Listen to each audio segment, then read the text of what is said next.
ভূমিকম্প বেড়ে যাবে। কি বাড়বে? ভূমিকম্প বেড়ে যাবে।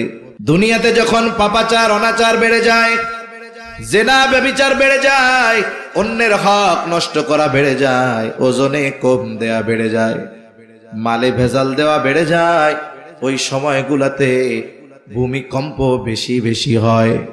আর এই যে ভূমিকম্প হয়, এটা হওয়ার অন্যতম কারণ হলো আমরা। এজন্যই আল্লাহ তাআলা কুরআনুল কারীমের মধ্যে বলেন, যাহারাল ফাসাদু ফিল বাররি ওয়াল বাহরি বিমা কাসাবাত আইদিন নাস লিয়ুযীকাহুম বা'দাল্লাযী আমিলু লাআল্লাহুম ইয়ারজিউন। আল্লাহ রাব্বুল আলামিন বলেন, যাহারাল ফাসাদু ফিল বাররি ওয়াল বাহরি বিমা কাসাবাত আইদিন নাস।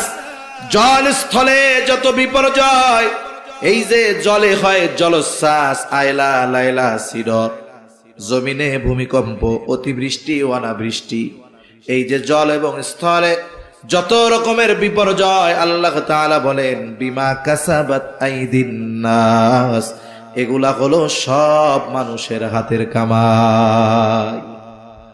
এই যে ভূমিকম্প আমাদের হাতের কামাই, অতি খরা অতিবৃষ্টি অনাবৃষ্টি হাতের কামাই, সামুদ্রিক যত জলোচ্ছ্বাস বন্যা সিডর, এগুলো সব আমাদের হাতের কামাই।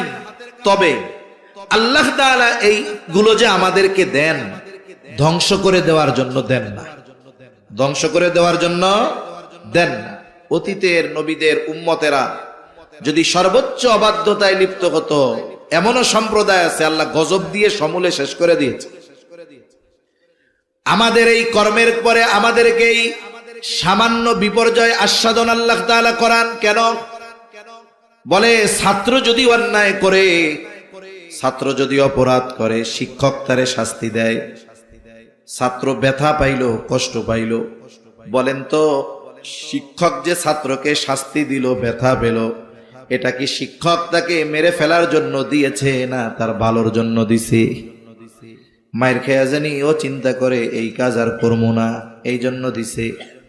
আল্লাহ তাআলাও আমাদের অন্যায়ের কারণে যদিও আমাদেরকে আযাব আস্বাদন করান, শাস্তি আস্বাদন করান, তবে সমূলে ধ্বংস করে দেন না। তবে কেন এটা দেন বলেন? লিউযীকাহুম বা'দাল্লাযী আমিলু লাআল্লাহুম ইয়ারজিউন, যাতে করে এই যে বিপর্যয় অবলোকন করে, এই বিপর্যয়গুলো দেখে আমরা যেন পাপাচার অনাচারের পথ থেকে আল্লাহর দিকে ফিরে যাই। ঠিক কিনা বলেন?